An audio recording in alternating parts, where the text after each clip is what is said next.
간혹 의사들이 환자에게 이제부터는 집에 가셔도 됩니다. 퇴원하셔서 마음을 편하게 드시고 먹고 싶은 것 마음껏 먹으시고 가고 싶은 것 다 가보시고 그동안 하지 못했던 일 다 해보시라 라고 말할 때가 있죠.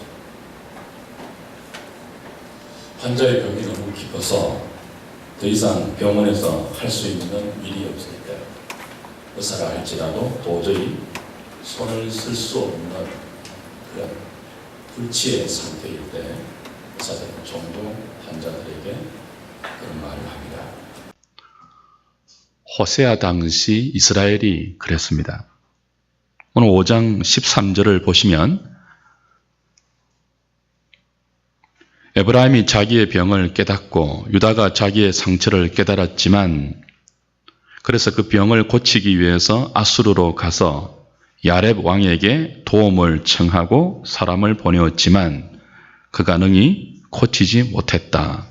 상처를 낫게 하지 못했다 하는 말이 바로 그 말씀이죠. 호세아 당시의 이스라엘이 아수르나 다른 어떤 방법이나 어떤 수단을 동원해도 손을 쓸 수 없는, 고침받을 수 없는, 회복될 수 없는 깊은 불치의 상태가 되었다는 뜻입니다. 그런데 하나님은 이런 이스라엘을 향하여서 이제 너희들은 가망 없으니 나도 어쩔 수 없다. 돌아가서 그동안 하지 못했던 것 더 실컷 해라. 마음껏 먹고 마음껏 즐기고 여한이 없도록 잘 정리해라. 그렇게 말씀하지 않습니다. 오히려 하나님은 불치의 상태에 있는 이스라엘을 향하여서 이제 너희들은 죽었다는 각오를 하고 내가 행하는 수술을 받아라 라고 말씀하고 있죠. 하나님이 지금 이스라엘에게 수술을 행하시려고 합니다. 세상에 어떤 방법을 동원하고 세상에 어떤 그 수단을 가져와도 살아날 수 없는, 회복될 수 없는 깊은 불치의 상태의 이스라엘이지만 하나님은 그 이스라엘을 살리시려고 하십니다. 그래서 수술하려고 하시는데 하나님이 행하시는 수술은 전신을 마취시켜 놓고 의식이 없는 가운데 행하는 수술이 아닙니다. 맨정신으로 그 모든 수술의 과정을 온 몸과 마음과 영혼으로 겪어내어야 하는 무시무시하고 위험천만한 수술이 바로 하나님이 이스라엘 백성들에게 계획하고 있는 그리고 시행하려고 하는 수술입니다. 사랑하는 여러분, 호세아가 활동할 당시 여로보암 2세 치하의 북이스라엘은 말씀드린 것처럼 가장 전성기를 구가하는 때였습니다. 정치적, 군사적, 경제적 가장 전성기였습니다. 영토는 솔로몬 이후에 가장 넓은 영토를 확보하고 있었고요. 경제도 이사야 9장 9절 10절의 말씀처럼 벽돌이 무너지면 우리가 다듬은 돌로 대신하겠다. 뽕나무가 찍히면 백향목으로 대신하겠다. 라고 큰 소리 칠 정도로 번성을 구가했던 그런 때였습니다. 이런 번성 때문에 그들은 자신감에 가득 차 있었습니다. 호세아 13장 1절을 보면요. 이때에 이스라엘의 위세와 명성이 얼마나 컸는가 하면 에브라임이 말을 하면 사람들이 떨었다라고 할 정도예요. 13장 1절에 그렇게 되어 있죠. 그러니까 에브라임이 입을 열어서 말을 하면 사람들이 두려워하고 눈치를 보고 떨 정도로 위세를 떨치던 때가 여로보암 2세 치하의 북이스라엘입니다. 그렇기 때문에 이스라엘은 그 잘 나가는 상황에 있는 자신들이 누구도 고칠 수 없는, 아무도 손쓸 수 없는 그런 심각한 상태에 있을 것이라고는 꿈에도 생각을 못하는 거죠. 그런데 하나님은 그 자신감에 가득 차 있는 이스라엘을 향해서 너희들의 번성은, 너희들의 자신감은 정당한 것 아니다. 오히려 내가 너희들에게 극히 위험천만한 수술을 단행하지 않으면 누구도 너희를 살리지 못하는 깊은 불치의 병을 앓고 있는 절망적 상태다. 교만과 탐욕과 악행과 엄행으로 깊이 물들어 있는 그런 상태다라고 말씀하십니다. 5장 10절 11절 한번 보십시오. 같이 읽어볼까요? 시작. 유다 지도자들은 경계표를 옮기는 자 같으니 내가 나의 진노를 그들에게 물같이 부으리라. 에브라임은 사람의 명령 뒤따르기를 좋아하므로 학대를 받고 재판에 압제를 받는도다. 유다 지도자들은 경계표를 옮기고 에브라임은 사람의 명령을 따른다. 그렇게 그들의 상태를 한마디로 표현하십니다. 경계표를 옮긴다는 말은 합법을 가장한 불법으로 자신의 재산을 정식시키는 것을 말합니다.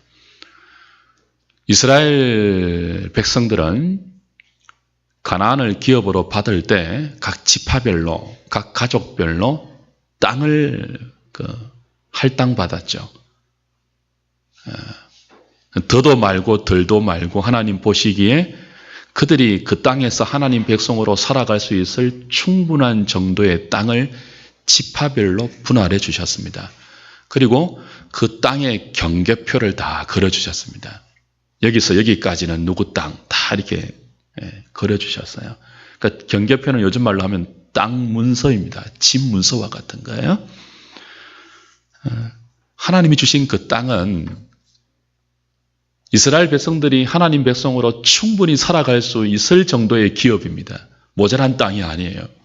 그 땅에서 나는 곡식과 수확물을 가지고 얼마든지 거룩한 삶을 살아갈 수 있는 하나님이 배려하신 빼앗은 땅이 아니고 차지한 땅이 아니고 하나님이 주신 은혜의 땅이었고 기업이었습니다.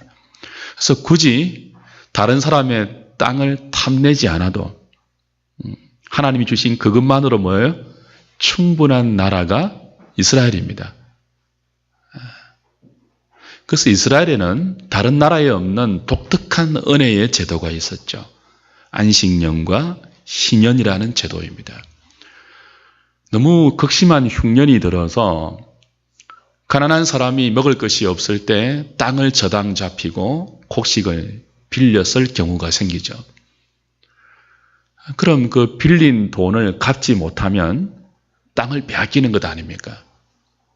혹은 노예가 되는 것 아닙니까? 그래서 아무리 힘들고 어려워도 그래서 땅을 빼앗기고 노예가 되어도 이스라엘 땅에 살면요, 안식년이 될 때마다, 희년이 될 때마다 다시 땅을 찾을 수 있습니다. 세상에 그런 나라가 있습니까? 없습니까? 그런 나라가 없어요. 왜 그런 제도를 주셨죠? 그들의 땅은 그들이 얻은 땅이 아니에요. 그들이 차지한 땅이 아니에요. 하나님이 은혜로 주신 땅이기 때문에 실수로 혹은 연약함으로 아무리 그 땅을 빼앗겼다 할지라도 어김없이 희년이 되면 조건 없이 대가 없이 그냥 다 돌려주고 노예는 해방시켜야 하는 은혜의 나라가 하나님이 다스리는 이스라엘 땅이었습니다. 그래서 이스라엘은 하나님의 은혜가 지배하는 나라였죠. 은혜가 지배하는 나라는 욕심을 부릴 필요가 있습니까? 없습니까? 없어요. 욕심을 부려도 뭐예요? 희년이 되면 다 돌려줘야 되는데 왜 욕심을 부려야 되겠습니까? 그런데 거기에 만족하지 못하는 탐욕에 저런 사람들이 생겼죠. 그 사람들이 경계표를 옮기는 것입니다. 합법적으로 옮겨요. 이제 희년이 되나 안식년이 되면 노예도 풀어주고 또 땅도 돌려주어야 하잖아요. 돌려주기가 아까운 거죠. 그때 어떻게 했습니까? 거짓 정인을 돈으로 사서 거짓 정언을 하게 만듭니다. 이 사람의 땅은 원래부터 저기까지였습니다. 이 사람의 땅의 경계는 원래부터 저기까지였습니다. 라고 거짓 정언하게 해서 돌려주지 않고 그대로 그 땅을 자기가 차지한 것. 그래서 더 소유를 늘린 것. 그게 뭐라고요? 지계표를 옮긴 것, 경계표를 옮긴 것이었습니다. 근데 누가 그랬다고 하죠? 유다 지도자가 그렇다고 해요. 유다 지도자가. 지금 호세아는 북이스라엘을 향해서 사역하고 있습니다. 이스라엘 이야기를 하면서 왜 느닷없이 유다 지도자 이야기를 할까요? 이스라엘과 비교해서 유다는 훨씬 덜 타락한 상태에 있습니다. 훨씬 경건한 나라예요. 정치적, 종교적 정통성을 가지고 있는 나라이죠. 그래서 지금 이 본문까지 오기 전에 호세아는 제발 유다만큼은 에브라임과 이스라엘을 닮지 않았으면 좋겠다는 권면을 했고 그런 기대와 소망을 가지고 있었습니다. 너희들은 베델에 가지 말라, 기브아에 가지 말라, 단에 가지 말라, 가면은 다 물든다. 그렇게 하지 않았습니까? 유다 지도자가 땅의 경계표를 옮길 정도로 합법을 가장한 불법으로 자신의 욕망을 채웠다면 말할 수 없이 타락한 북이스라엘의 형편은 불을 보듯 뻔한 거죠. 유다 지도자가 그랬다면 이스라엘은요? 훨씬 심한 것입니다. 에브라임은 사람의 명령을 쫓았죠. 그 말은 하나님 말씀을 싫어했다는 뜻입니다. 하나님 말씀은 안식년과 희년을 지키라고 했잖아요. 땅의 경계표 지키라고 했잖아요.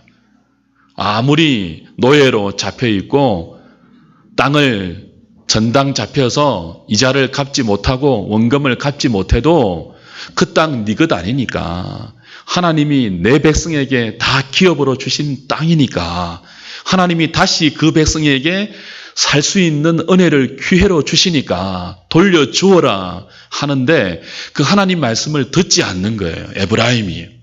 사람의 명령을 쫓는 거예요. 그러니 재판이 구부러지고 백성들이 압제받는 거죠. 정의와 공의와 은혜가 뒤덮여야 할 하나님을 아는 지식과 인애가 넘쳐야 할 그 이스라엘 땅이 심지어 유다 땅이 행악과 강포로 뒤덮이게 된 것입니다. 어느 정도인가 하면 계속되는 말씀인데요.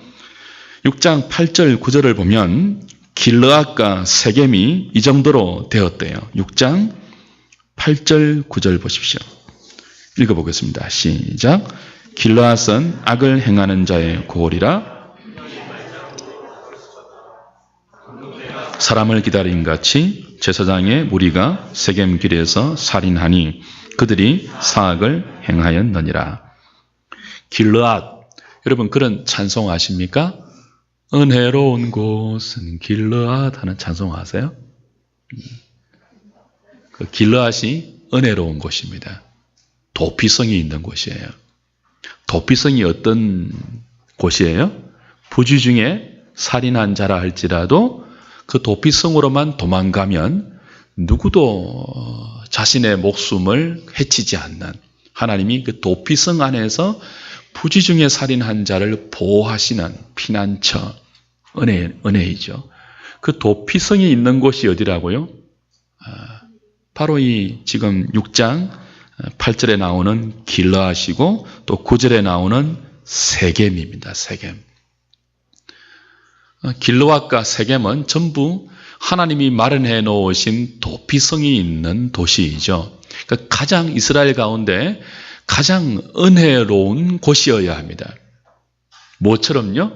희년 제도처럼, 안식년 제도처럼 도피성도 그 땅을 통치하시는 하나님의 은혜가 그 백성들에게 가장 선명하게 드러나는 도시입니다. 길르앗과 세겜입니다.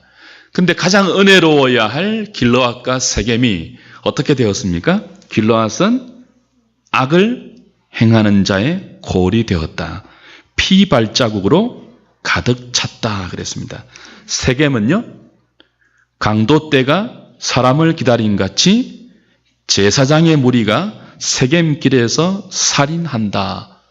사악으로 넘쳤다 그러고 있습니다.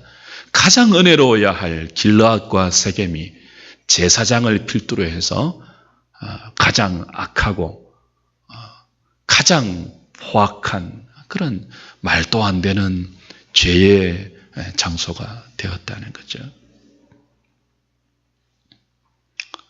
손을 쓸 수 없을 정도로 깊이 타락해 있는, 썩을 대로 썩어 있는, 도대체 어디서부터 이거 바로 잡아야 할지 아무도 손댈 수 없는 그런 지경이 겉으로 볼 때는 가장 번성했던, 자신감에 넘쳐 있었던 이스라엘이었습니다.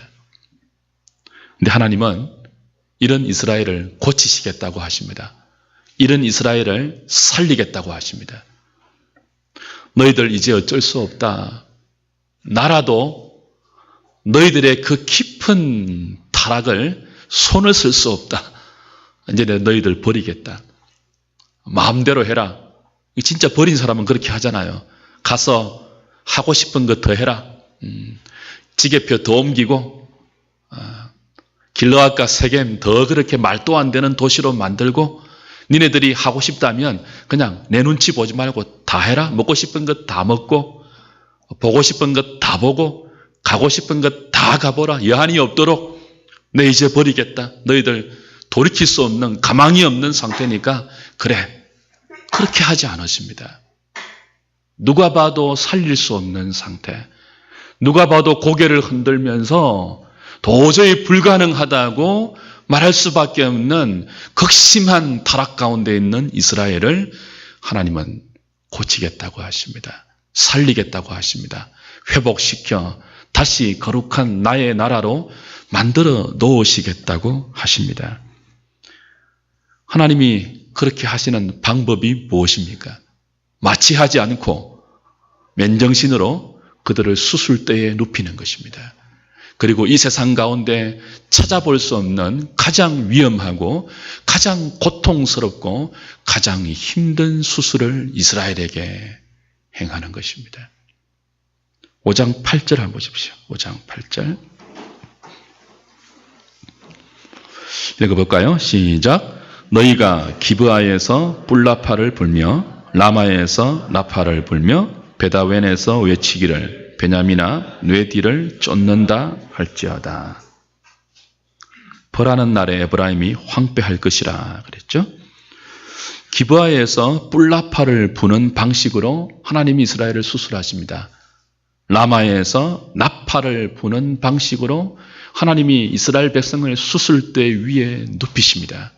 여러분, 나팔, 호각, 뿔나팔을 분다는 것은 전쟁의 의미입니다. 전쟁을 알리는 신호예요. 뿡 하는 뿔나팔 소리는 이제부터 전쟁이 시작되었으니까 대비하라는 거예요. 그런데 하나님이 뿔나팔 소리, 나팔 소리, 호각 소리를 어디에서 울립니까? 기브아와 라마입니다. 여러 가지 지명이 등장하는데요. 전부 의미가 있는 지명들입니다. 우리 계속 보다시피 기브아와 라마는 북이스라엘 가운데 가장 안전하다고 여겨졌던 높은 고지대에 있는 요새와 같은 도시입니다. 그래서 남쪽에서 쳐들어오던 적군이 북쪽에서 쳐들어오던 기브아와 라마에 있으면 가장 데미지를 적게 입을 수 있는 요새와 같은 안전한 도시가 이스라엘에서는 기브아와 라마입니다. 그래서 사람들은 돈을 좀 버리면 전부 땅을 어디에 사놓으려고 해요? 기브아에 사놓으려고 해요. 라마에 사놓으려고 해요. 우리나라에서는 뭐 평창동 같은 곳입니까? 거기 가면 이제 뭐 성공했다고 평가받을 수 있는 그런 땅. 거기 살면은 되었다고 할 수 있는 땅. 바로 이스라엘에서는 기브아와 라마입니다. 근데 하나님은 그 기브아와 라마에 어떤 소리를 들려주시죠? 나팔 소리를 들려주신다고 합니다. 그들이 가장 안전하다고 여겨서 그들의 모든 것을 동원해서 삶의 근거지를 마련한, 그래서 자랑하고 이제 이 정도면 됐다. 내 삶은 든든하다. 내 삶은 안전하다. 라고 느끼는 바로 그 순간 그 기브아에서, 그 라마에서 전쟁의 뿔나팔 소리를 듣게 하시겠다는 것입니다. 하나님은 이 나팔 소리를 통해서 이스라엘이 지게표를 옮기면서까지, 그리고 도피성을 행악하는 살육의 장소로 만들면서까지, 남의 눈에 피눈물 흘리게 하면서까지 자신의 배를 불려서 그렇게 마련한, 그래서 그들이 자신의 삶의 안전한 근거라고 여기고 있는 그들의 기브아, 그들의 라마의 전쟁의 소리를 갑자기 나팔 소리로 듣게 하실 것입니다. 한순간에 그들이 구축해놓은 모든 삶의 안전한 근거지를 흔들어 버릴 것입니다. 무너뜨려 버릴 것입니다. 쓰러지게 할 것입니다. 사랑하는 여러분, 하나님을 떠나서 구축한 삶의 안전, 하나님의 말씀을 버리고 사람의 수단과 방법으로 행악을 동원하고, 그리고 불법을 동원해서 자신의 삶의 나름대로 안전한 기지와 안전한 근거를 구축한 모든 안전은 거짓된 안전입니다. 그건 영원하지 않습니다. 왜냐하면 그렇게 되기까지 그들이 하나님을 원수로 만들었기 때문입니다. 나중에 나오겠지만 그들에게 하나님이 사자처럼 달려드신대요. 젊은 사자처럼 달려드셔서 그들이 구축한 모든 거짓된 안전, 그러나 그것이 자신들을 지켜주고 있다고 믿고 있는 그것을 찢어놓으실 것입니다. 사자의 손에 붙들리면 다 찢겨버리는 것이죠.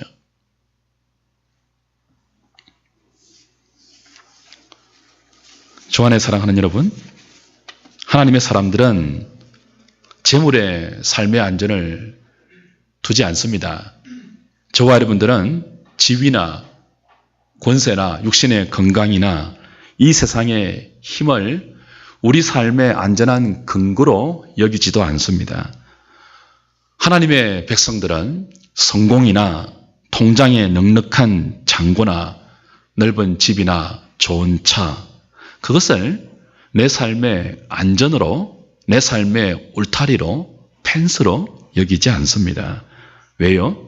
그 모든 것들이 한순간에 날아갈 수 있기 때문입니다. 전쟁의 뿔나팔 소리가 들리면요, 다 한순간에 날아가 버리는 것입니다.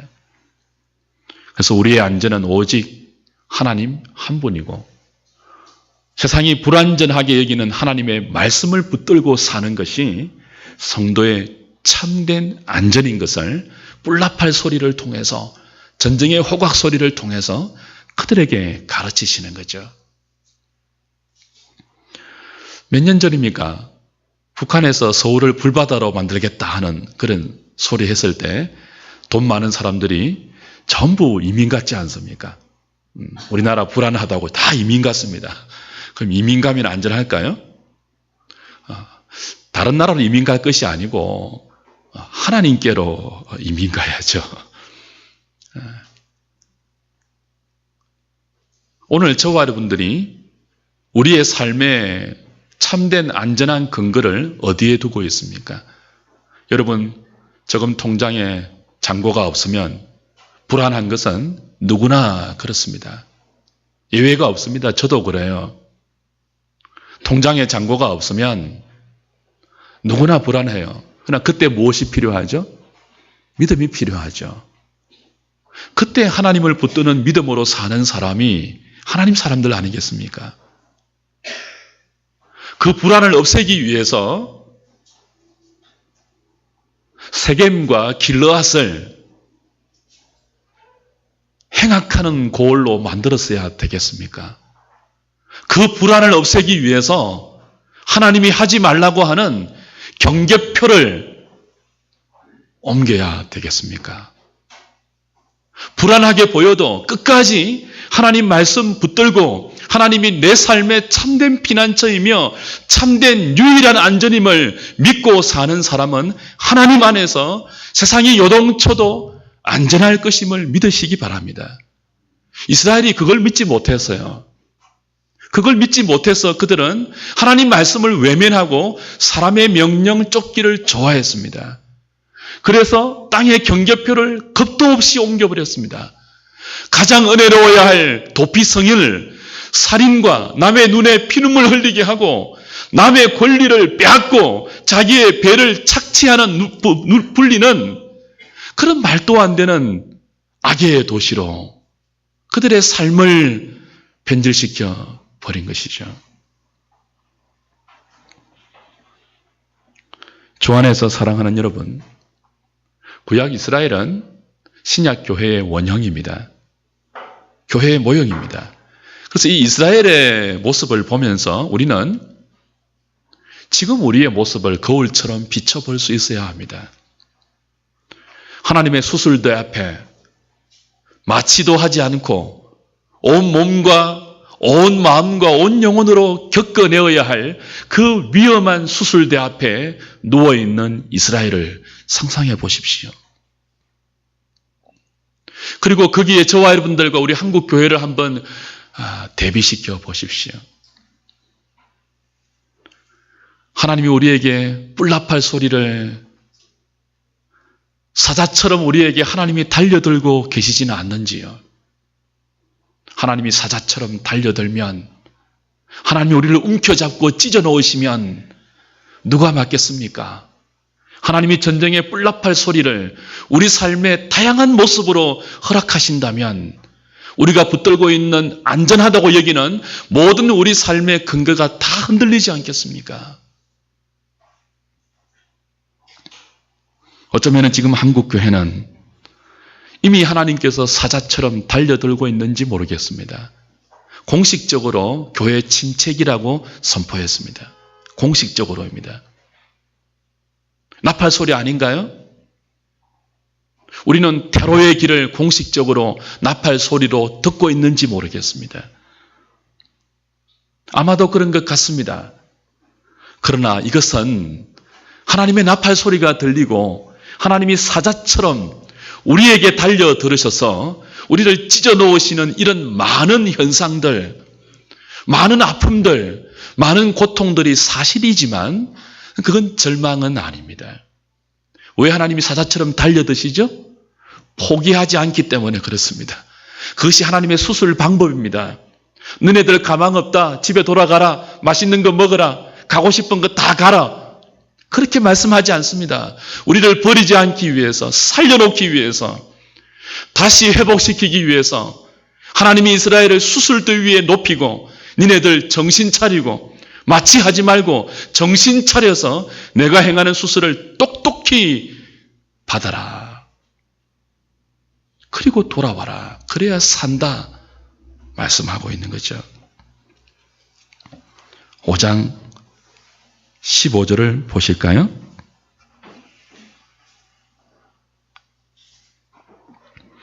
읽읍시다. 시작.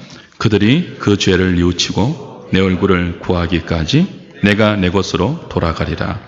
그들이 고난받을 때에 나를 간절히 구하리라. 그렇죠? 그들이 고난받을 때에 나를 간절히 구하리라. 이것이 하나님의 수술 방법입니다. 참된 하나님의 백성들은 어떤 종류의 고난이든 자기 인생에 자기 힘으로 해결할 수 없는 고난이 찾아오면 하나님이 나를 수술하시는구나 하는 것들을 깨닫죠. 너무나 위험한 수술이지만, 너무나 고통스러운 수술이지만 주의 백성들은 그 수술을 마치 당하듯이 아무 생각 없이 고난과 어려움을 지내보내지 않습니다. 온몸으로 그 고난을 겪어냅니다. 여러분은 삶에 어려움이 있습니까? 우리 한국교회가 지금 어렵잖아요. 이거 적당하게 그냥 흘러 지나가도록 하면 안 돼요. 고통을 뼛속 깊이 느껴야 돼요. 여러분의 삶에 하나님이 허락하시는 수많은 종류의 고난과 어려움과 고통은 저와 여러분들을 살리시기 위한, 포기할 수 없고 버리지 못하는 하나님의 위험한 수술입니다. 그 수술이 아프지만, 고통스럽지만 우리 생생한 맨정신으로 그걸 다 겪어야 돼요. 걷기면서 어떻게 해야 되죠? 하나님께로 돌아가야 돼요. 하나님을 외면했던 우리의 교만, 근거 없는 자신감으로 하나님 원치 않는 방식으로 거짓된 삶의 안전을 추구했던 과거의 모든 잘못된 삶을 다 포기하고 인정하고 버리고 알겠습니다 하나님. 간절히 하나님을 찾겠습니다. 여호와를 구하는 그런 열심을 가지겠습니다. 하나님을 아는 지식을 내가 추구하겠습니다. 그 자리로 하나님을 찾고 하나님을 구하는 자리로 돌아가는 것이 고난받을 때 주의 백성들이 보이는 믿음의 태도이죠. 6장 1절부터 3절은 호세아 전체의 사실 주제이기도 합니다. 오라 우리가 여호와께로 돌아가자. 여호와께서 우리를 찢으셨으나 도로 낫게 하실 것이요 우리를 치셨으나 사며 주실 것이다. 오라 우리가 여호와께로 돌아가자. 고난 중에 하나님의 수술을 받는 백성들이 보여야 하는 정당한 믿음의 태도입니다. 오라 우리가 여호와께로 돌아가자. 이스라엘은 신앙생활을 중단한 적은 없어요. 그들은 늘 제사를 드렸지 않습니까? 번제를 드렸다고요. 그러나 그들의 믿음은 형식적이었습니다. 그들의 삶은 그들이 드리는 제사와 너무 거리가 멀었습니다. 그들의 삶은 불의와 행악과 강포와 엄난으로 뒤덮여 있었습니다. 그걸 버리는 것이 하나님께로 돌아가는 것입니다. 여전히 땅의 경계표를 옮기는 식의 방식을 고집하면서 예배당에만 가는 것이 하나님께 돌아가는 것이 아닙니다. 하나님께 돌아가는 것은 지리적인 이동이나 장소적인 이동이 아니에요. 삶의 변혁입니다. 가치관의 수정이에요. 가던 인생의 방향을 리턴해서 죄로 돌이키던 방향을 하나님께로 돌아서게 하는 것입니다. 그때 하나님은 그런 백성을 살리십니다. 놀랍게 살리십니다. 사자처럼 찢어 놓았지만 전쟁으로 모든 것을 잃어버렸다 할지라도 그렇게 여호와께로 돌아오는 자, 간절히 하나님의 얼굴을 찾고 자신들의 교만을 인정하고 근거 없는 자신감을 다 깨닫고 그걸 다 내려놓고 하나님을 간절하게 붙들고 하나님을 아는 지식을 삶의 모토로 삼고 그렇게 하나님의 얼굴을 구하는 자들에게 하나님은 이틀에 살리실 것이며 3일에 일으켜서 다시 걷게 하실 것입니다. 놀라운 회복을 주십니다. 이틀 3일이 뭡니까? 짧은 기간이죠. 상상할 수 없을 정도로 짧은 기간 안에 진정으로 하나님이 행하시는 수술을 받고 온몸으로 받고 깨닫고 그 수술 이후에 하나님께로 돌이키는 자를 하나님은 너무나 빠른 회복을 약속하고 있는 것입니다. 여러분 한번 상상해 보십시오. 갈기갈기 찢어져서 손을 쓸 수 없을 정도로 그렇게 엉망진창이 되어서 실려온 환자가 있다고 칩시다. 모든 의사가 손을 다 흔들고 수술 못한다고 해요. 그런데 어떻게 된 일인지 그런 사람이 이틀 후에 살아납니다. 그리고 3일째에 멀쩡히 아무 일도 없었다는 듯이 걸어다닌다고 생각을 해보십시오. 하나님이 하시는 일이 그래요. 하나님이 죄에 빠진 자기 백성을 고치기 위해서 무서운 사자처럼 달려드실 때는요, 우리의 삶이 형체를 알아볼 수 없을 정도로 너덜너덜 찢길 때가 있습니다. 새벽이 오지 않을 것처럼 캄캄한 어둠이 평생 지속될 것 같은 고통이 그때는 우리에게 오죠. 그러나 여호와께로 돌아가는 사람, 삶의 거짓된 안전을 추구하는 자리에서 비록 불안하게 보일 수 있지만 하나님과 하나님의 말씀을 내 삶의 유일한 안전의 근거로 삼고 다시 사람의 명령을 쫓는 것이 아니고 하나님 말씀을 뒤따르겠다고 사생결단의 믿음을 가지고 하나님을 추구하는 사람을 기적적으로 하나님은 회복시킬 것입니다. 이른 비와 늦은 비로 그들에게 은혜를 억수처럼 쏟아부으실 것입니다.